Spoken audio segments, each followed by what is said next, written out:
کہانی اردو اسٹوری میں خوش آمدید۔ کبھی کبھی ہم جو سوچتے ہیں ویسا ہوتا نہیں۔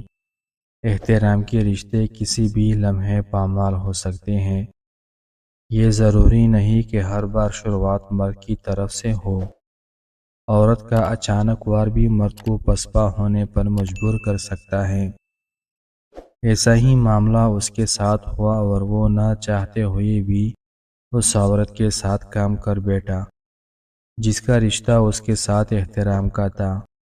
بیڈ روم کی نیلگو روشنی ایک پرسکون ماحول بنا رہی تھی، مگر عامر ایک سکتے کی سی کیفیت میں سامنے کھڑا اور اس کی طرف یک ٹک دیکھے جا رہا تھا۔ آج سے ایک دن پہلے تک وہ اس کے عزیز دوست کی بیوی ہونے کے ناطے اس کے بابی تھی، مگر ایک ہی دن میں ایک ایسا بدلاؤ آیا تھا جس سے اس عورت کے خیالات کو یکسر تبدیل کر کے رکھ دیا تھا۔ پشپندر ایک ادارے میں پروڈکشن مینیجر کے طور تعینات تھا۔ یہ ادارہ بڑی بڑی کمپنیوں کی پبلسٹی کی ضروریات کو پورا کرتا تھا۔ اس ادارے میں سوائے پشپندر کے کوئی بھی پنجابی نہیں تھا۔ کچھ اور انڈین تھے مگر وہ زیادہ تر تامل تھے۔ اس کے علاوہ بنگالیوں کی اکثریت تھی۔ اسی دوران پشپندر کی کمپنی نے ایک بڑی پرنٹنگ مشین کی خریداری کی۔ مشین کی انسٹالیشن کے لیے جس انجینئر کو بھیجا گیا وہ پاکستانی پنجاب سے تھا۔ اسے دیکھتے ہی پشپندر کو اندازہ ہو گیا کہ یہ بندہ پنجابی ہے۔ پشپندر اپنی بیوی لکشمی کے ساتھ رہتا تھا اور کام کے علاوہ اس کی زندگی میں کوئی دوسری سرگرمی نہیں تھی۔ اگرچہ اس کی کمیونٹی کے لوگ مقامی سطح پر ہفتہ وار عبادت کے لیے ایک ٹیمپل میں اکٹھا ہوتے تھے، مگر پشپندر فطری طور پر مذہبی نہیں تھا۔ عامر سے پہلی ملاقات میں ہی وہ گل مل گیا تھا۔ ویسے بھی مستقبل میں پرنٹنگ مشین کی دیکھ بھال اور مسائل کے سلسلے میں اس کا عامر سے ہی واسطہ پڑنے والا تھا۔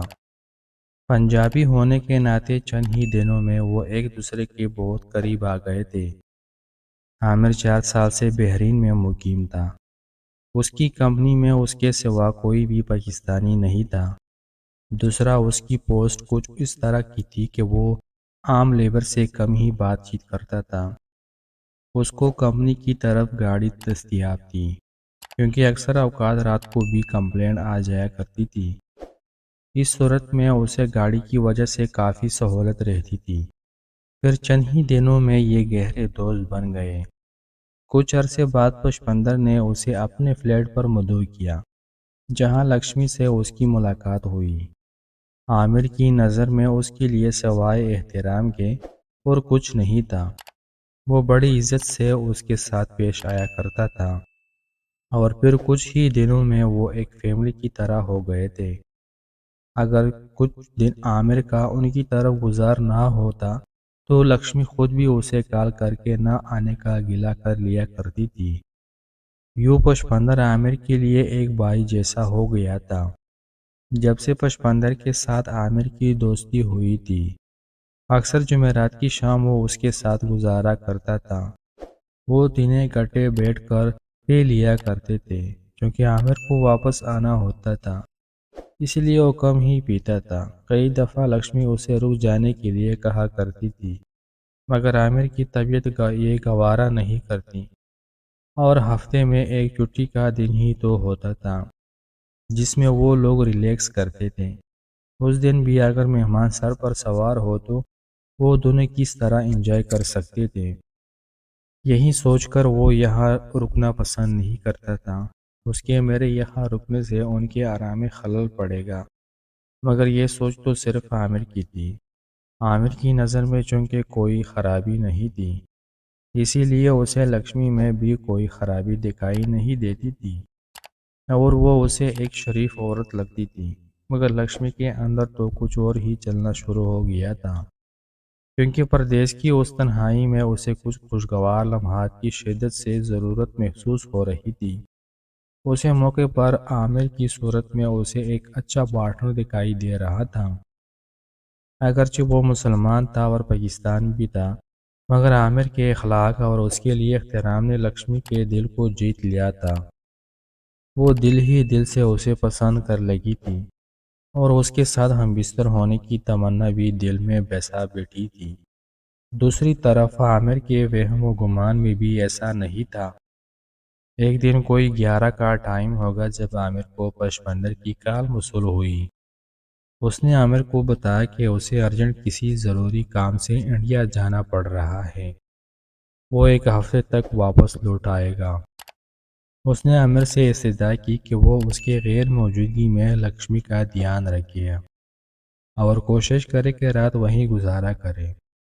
عامر نے اسے یہ تو کہا کہ کسی بھی قسم کی ضرورت ہو تو لکشمی بھابھی اسے بلا جھجک کال کر سکتی ہیں، مگر رات تمہاری غیر موجودگی میں وہاں جا کر رہنا اخلاقاً مناسب نہیں ہے۔ مگر پشپندر نے اس کی بات سنی انسنی کر دی اور فوراً ہی فون بند کر دیا اور پشپندر چلا گیا۔ عامر بعد میں ایک مشین پر ایسا مصروف ہوا کہ اس کی ذہن سے ہی نکل گیا کہ اسے لکشمی کو فون کر کے پوچھنا ہے۔ دوسری طرف لکشمی بہت بے چین تھی۔ وہ دن بھر یہی سوچتی رہی کہ کس طرح عامر کو اپنی طرف مائل کرے۔ اسے پشپندر سے سن رکھا تھا کہ پاکستانی مردوں کو صاف ستھری عورتیں بہت پسند ہیں جو اپنی صفائی کا خیال رکھتی ہیں۔ اسی لیے اس نے اپنے آپ کو ہر جگہ کو صاف ستھرا کر لیا اور پھر بڑی شدت سے عامر کے آنے کا انتظار کرنے لگی۔ وہ تو جا رہی تھی کہ عامر بس اسی وقت آ جائے اور اس کے ساتھ اس کے رنگ میں ڈل جائے۔ عامر کا سوچ سوچ کر اس کی آنکھیں سرخ ہو رہی تھی۔ ویسے تو وہ عام انڈین لڑکیوں کے مقابلے میں زیادہ صفائی پسند تھی، مگر آج وہ بڑے اہتمام کے ساتھ تیار ہو رہی تھی۔ مگر اسے ابھی تک اندازہ نہیں تھا کہ وہ عامر کچھ کر بھی سکے گا کہ نہیں، کیونکہ عامر میں اس طرح کی کوئی بری عادت نہیں تھی۔ خیر اس نے گلابی رنگ ساڑی زیب تن کیا اور پوری طرح تیار ہونے کے بعد کچن کی طرف بڑھی۔ حالانکہ اسے کھانے کی تیاری کے بعد غسل خانے کا رخ کرنا چاہیے تھا، مگر اسے وقت کا اعتبار نہیں تھا۔ وہ ہرگز یہ نہیں چاہتی تھی کہ جب عامر آئے تو وہ پسینے میں شربور اسے ملے۔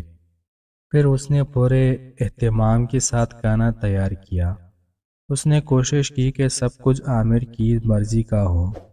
اتنے دنوں کی دوستی میں اسے سب معلوم ہو چکا تھا، اس کو کھانے میں کیا پسند ہے اور کیا نہیں۔ رات قریباً 8 ہو چکے تھے۔ عامر کام سے فارغ ہو کر خمیس میں موجود اپنے فلیٹ میں آ چکا تھا۔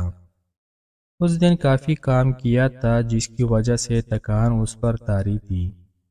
وہ جلدی سے غسل خانے میں گھس گیا۔ گرم پانی سے شاور لیتی ہی جیسے اس کو سکون آنا شروع ہوا۔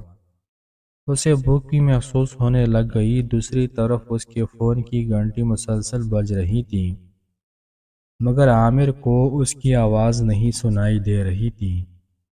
ادھر لکشمی اسے بار بار فون کر کے مایوس ہو رہی تھی۔ اسے یوں لگا کہ جیسے اس کی ساری تیاری رائے گاہ جانے والی تھی۔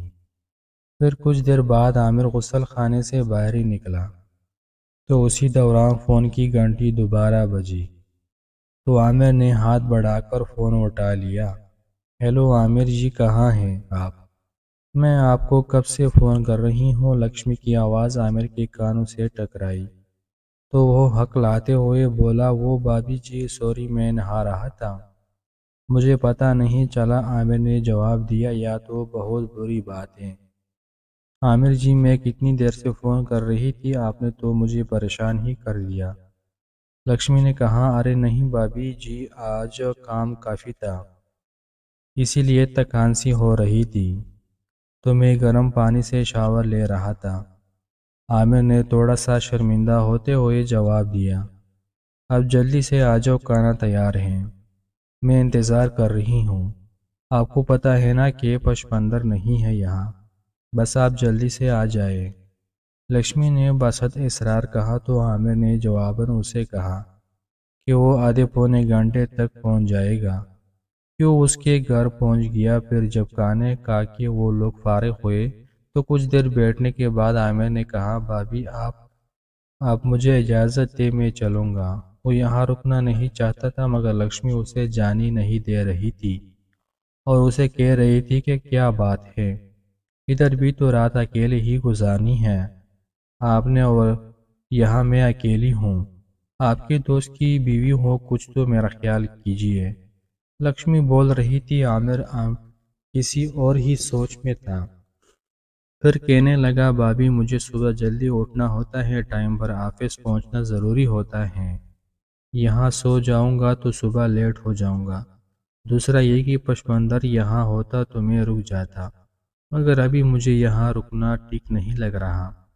عامر نے جواب دیا تو لکشمی مسکرا دی، اس کا چہرہ جذبات سے تمتا رہا تھا، وہ پوری طرح تیار کی، اسے بس عامر کو رکنا تھا، یہاں وہ رک جاتا تو باقی کی منزل کافی آسان تھی۔ کیوں عامر جی، ہم آپ کو پسند نہیں کیا؟ اب ہماری خواہش پر یہاں نہیں رک سکتے؟ دیکھیے نا، میں اکیلی ہوں یہاں، اور آپ کو تو پتہ ہی ہے یہاں کے مقامی حالات کس طرح کے ہیں۔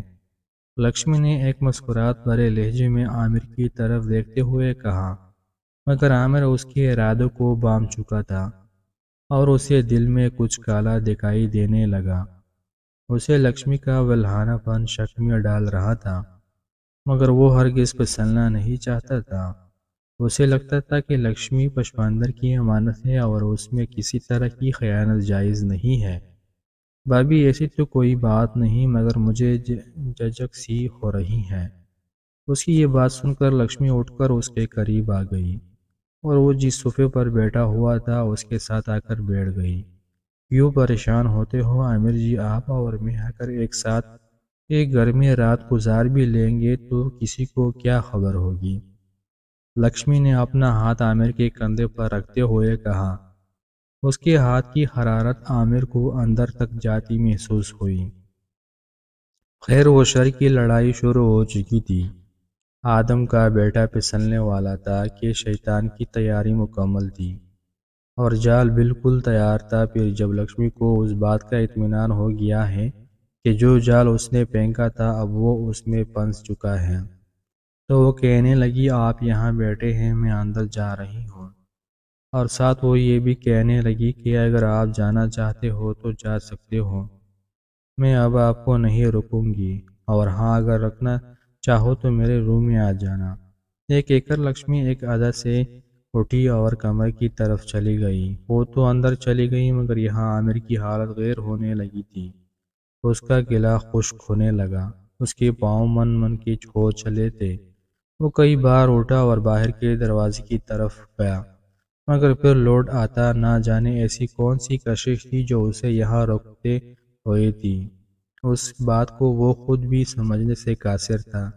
کیا واقعی وہ اس کے جال میں پھنس چکا تھا؟ ایک لذیذ ترین کھانا اس کے بالکل قریب تھا اور اسے کھانے کے لیے فقط چند قدم اٹھ کر جانا کافی تھا۔ پھر اس کے کشمکش وہ اپنے اندر